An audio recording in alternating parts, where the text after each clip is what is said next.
Greetings to everyone, and welcome to episode 2 of The Only Kid with a Camera. Today I'm going to be discussing Star Wars. Wow, I have some incredible stories to tell you about Star Wars. Now, I'm about to make a proclamation that may be challenged, but I'm going to make it. I am making the claim that I was the first Star Wars nerd in the entire world. And I have a lot of evidence to back it up. So that's my claim, and in this episode, I'm going to share that evidence with you so that you can experience what it was like to witness the Star Wars phenomenon in 1977. The first film, which is now known as A New Hope, but to me will always be known as simply Star Wars, came out in May of 1977. I was 13 years old. I was the perfect age for this movie to come out and for this whole phenomenon to happen. But I need to give you a little bit of background about some of what led up to Star Wars. The first movie that really tweaked me was the Poseidon Adventure that came out in 1972, and I loved that movie. I saw it, I think when it came out, I saw it 4 times, maybe more. And in those days, you had to go to the movie theater to see your favorite movies. You couldn't purchase movies to watch at home. So the only chance you could see your favorite movie was if you went to the movie theater, or if you were lucky, they might show it on one of the 3 major television networks that were active at that time, which was NBC, CBS, and ABC. And they would show films. They called them the movie of the week. They were usually on Saturday nights or Sunday nights. It was so exciting if they were going to show one of your favorite movies. But anyway, when the Poseidon Adventure came out, my friend Bruce and I, we absolutely flipped over that movie. We loved it. It was so exciting, and there was something so compelling about a disaster, and we loved the effects, and it was just a thrill. And Bruce and I, we had been making movies for a while. As I will tell you later, I discovered my dad's movie camera, his old Super 8 movie camera, one day, and I was already a fan of movies, but when the Poseidon Adventure came out, that's when I really got excited about making movies myself. So my friend Bruce and I started making our own movies, which I will share more about later. But what happened after the Poseidon Adventure was released, it was such a massive success that all of the major film studios started releasing their own disaster movies. Now, technically, the movie Airport from 1970 was kind of the start of the disaster movie genre, but that was based on a really popular book. The Poseidon Adventure was when the whole disaster film fad really launched. So you had the Poseidon Adventure in 1972, the Towering Inferno in 1974, and then Earthquake in 1974. So my friends and I, we loved these movies, the cool effects and just things blowing up, and it was just so awesome. And of course, my friends and I started trying to make our own disaster movies. Unfortunately, as the 70s rolled on, there were more sequels to Airport that got increasingly worse as they went on. And then there was movies like The Roller Coaster and The Swarm. So it's like Hollywood does now. They grind everything into the ground. But at least in those days, they were original ideas, unlike today. But the Poseidon Adventure and Earthquake were really the movies that I loved, and it started my whole love affair with movies in general. In the 1970s, there were so many great series of films that were coming out. The James Bond movies were coming out every couple of years, and there was the Pink Panther movies with Peter Sellers that we were so excited every time one of these would come out. But then something really big happened. In 1975, Jaws was released. Now, I am going to do a whole program on Jaws, but I have to tell you, Jaws was such a huge phenomenon in culture. Everyone was just into this movie. It was, of course, it was a famous novel to begin with, but the movie just blew the lid off of the whole motion picture industry. And that's really when the blockbuster, the summer blockbuster, became a phenomenon that people refer to now. And Jaws was just Such an amazing film. I love it to this day. I watch it at least once a year. I'm sure I've seen it well over 100 times in my lifetime. When I was a kid, I went through what I would call stages of fads, but I used to call them my manias. And Poseidon Adventure was one of my big manias, but Jaws was like a serious mania.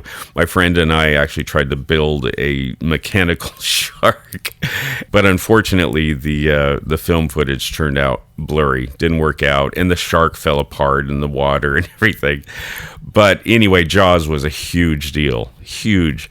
And for, from like 1975 on, I was constantly making films with my friends, and we started getting more serious about the movies and actually make them the way a real film is made.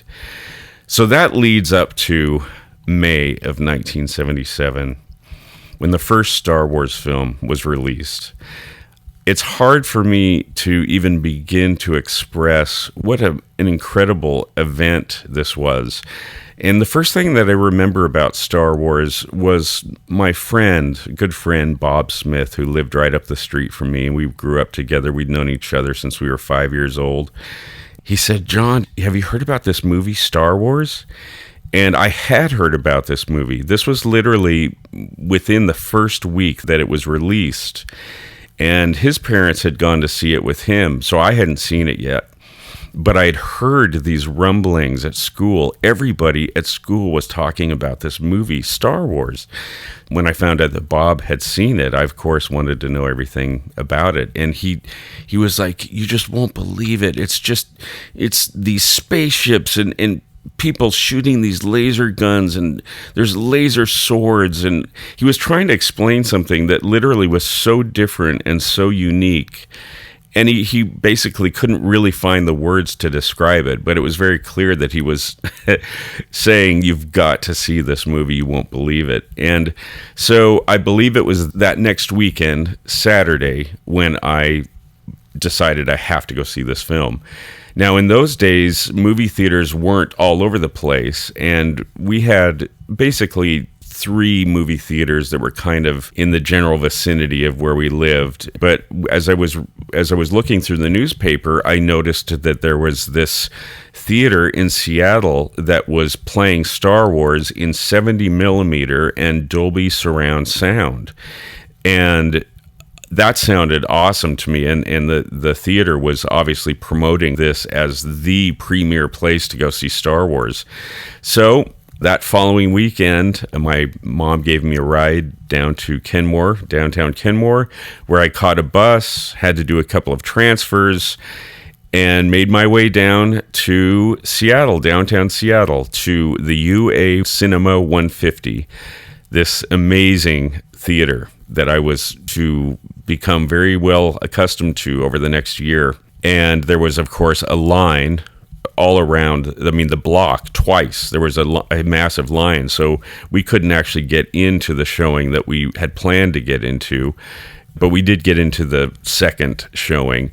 I really don't know how to describe that experience. All of you have that experience the first time that you watched Star Wars or a Star Wars film.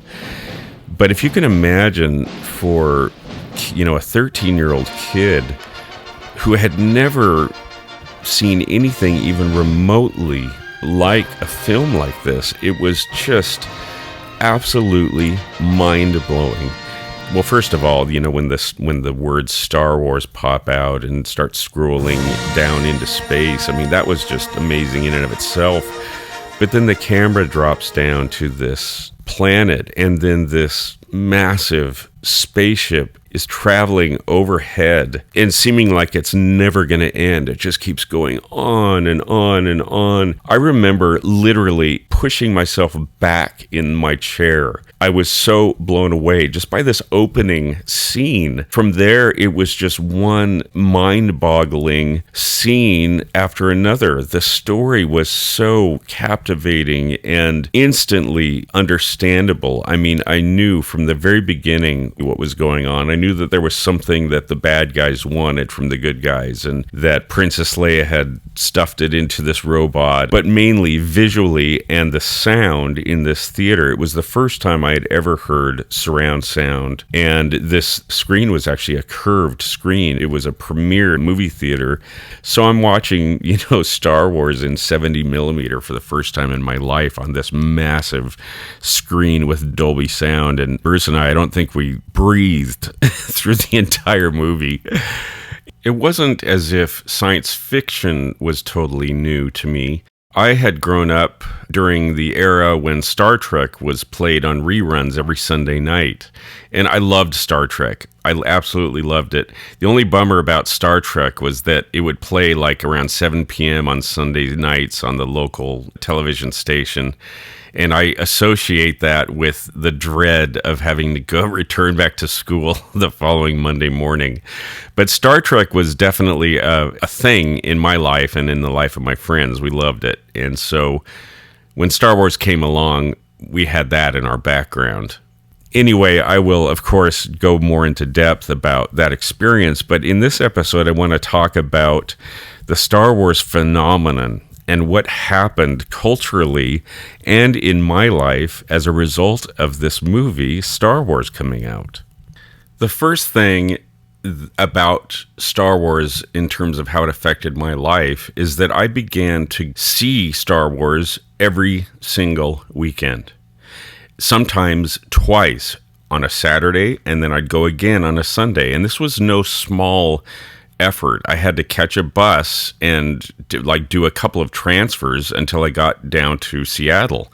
But the movie became something that was more than just a movie. It was an escape from things that were happening in my home. I had 2 alcoholic parents, and it was a really difficult time. I had an older brother that was very rebellious, and it was just, my home life was a mess. But Star Wars became like an escape for me, I guess. But I don't want to belittle it by making it sound like that's all it was. It was this amazing film, and it couldn't have come at a greater time in my life. It in a lot of ways, it kind of saved me from what was going on in my household at the time. So I started seeing Star Wars pretty much every weekend, at least once, and sometimes twice, Saturday and Sunday, as I said. After that, obviously, there was this onslaught of media about Star Wars. I would see news stories talking about this Star Wars phenomenon and the lines of people, and it was just amazing. And, of course, Star Wars was the cover story on all of the major magazines. So I started buying things. I started buying everything I could get my hands on that had to do with Star Wars. The list is endless, but one thing in particular led me on an interesting journey. Star Wars was released on May 25th, 1977. And 2 months later, People magazine released their first issue about Star Wars. It was the July 18th, 1977 issue. And I bought it, as I bought every magazine that had Star Wars on the cover, and brought it home, started looking through it, and I noticed this photograph of a guy sitting at his desk with all of these Star Wars masks around him. And he was actually wearing one of these Star Wars masks. I'm looking at these masks thinking, how did he get those? Where did they come from? Are they from the movie, the actual movie, or did somebody make them, or are they for sale? Now, this is so funny. I was obsessed to find out where these masks came from and how I could get my hands on one, or if I could get my hands on one. So, 13-year-old John Blackstone, what does he do? He does some research and eventually discovers how he can call the main offices of People magazine. And if I'm not mistaken, it was in New York City. Here's this, 13-year-old kid calling some receptionist, I'm assuming, at People magazine, and asking, in your recent issue of People magazine, there's a guy that has these masks, and I just want to ask somebody if they know who that guy is in the picture and how I can get a hold of him. And because I had, a sweet, innocent, young, prepubescent voice, the woman that I spoke to was kind enough to direct me to someone that answered that question. So what ended up happening, thanks to this very kind woman at People magazine, is that she found out that the man in the photograph was a gentleman named Mark Peevers. That's how I pronounce it anyway. He was at the time 20th Century Fox's vice president of licensing, and he was basically the guy that was trying to get as much merchandising out the door as possible. And so he was the guy I needed to talk to. And I proceeded to look up the phone number for 20th Century Fox in Hollywood, and it took me a long time. I talked to many people. I think I had my young voice going for me at the time, and I was very polite and persuasive because I wanted to know the answer to my question, who is this guy? Anyway, eventually, after several phone calls, I ended up speaking to Mark Peevers at 20th Century Fox. And he told me the masks are being manufactured by a company called Dawn Post Studios. He gave me the phone number for Dawn Post Studios in Glendale, California. That very day, I made a phone call and I asked, when are you releasing these masks? And how much do they cost, and how can I get my hands on one? I specifically wanted the Darth Vader mask as my first. They were $40 a piece. There was the Darth Vader mask, Stormtrooper mask, Chewbacca mask, and the C-3PO mask. The problem was that I didn't have that kind of money. $40 was a lot of money for a 13-year-old kid in 1977. So after I finished my conversation with Mr. Peevers, I called the Seattle Times newspaper and I took what was the very first job of my entire life. That very day, I became a paper boy and I started my first paper out, all with the purpose and intent of having money to buy one of these masks. I had bought a lot of smaller stuff, but there wasn't a lot that was released as of yet. This was only 2 months after the release of the movie, but there was stuff starting to, trickle out, things like notebooks and peaches and kind of more basic stuff, cups and things like that, but none of the cool Kenner toys had been released yet. But these masks were incredibly cool, as any of you know who either purchased one or have looked at them. It was like the holy grail to have one of these masks. So I purchased the mask, and unfortunately, they said that they aren't going to start shipping them out to the public until August. So this was July, and that was a long time to wait for a 13-year-old kid that's been dying to get his hands on one of these things. Anyway, just by sheer good luck, my parents were taking my sister and I to Disneyland in August of 1977. We had never been there before. We had never traveled to California as a family before. And I'll always remember that date, August 77, because while we were on our vacation, that was when Elvis died. And I remember that was such a big deal in the news and everything. It wasn't a big deal to me. I didn't care about Elvis at the time. But anyway, so, I'm waiting for this mask to come, but we're going to be going to California, which is even a bigger drag, because what if the mask is finally delivered, while we're in California? It was almost enough to make me not want to go to Disneyland. I'm not joking. It's true. But anyway, of course, we did go to Disneyland. But somewhere along that path, it dawned on me, I wonder if we could go to Dawn Post Studios so I can get my mask. And Dawn Post Studios was a long way out of our planned trip. This was in Glendale, California. We were visiting San Francisco and then, of course, Anaheim and Hollywood and all that. But I was so obsessed about getting this mask that after begging and pleading and pouting, being the manipulative little kid I could be, I talked to my parents into what was essentially a 5-hour drive out of the way during our trip to go to Glendale, California, where Dawn Post Studios was located. Their manufacturing plant was located there. I walk in, and the guy at the front desk gave me a tour of Dawn Post Studios. There sitting is Darth Vader's mask. Now, I know that this was actually one of the masks because it was large. It was not small like the ones that they manufactured. It was a full-size masks, and it had the actual metal parts on it, the bolts. Anyway, it was the real mask. There was also a real stormtrooper mask there. I could have dropped to the floor when I saw this, and he said these are on loan from 20th Century Fox or Lucasfilms so that we could design the molds for the masks that we're making.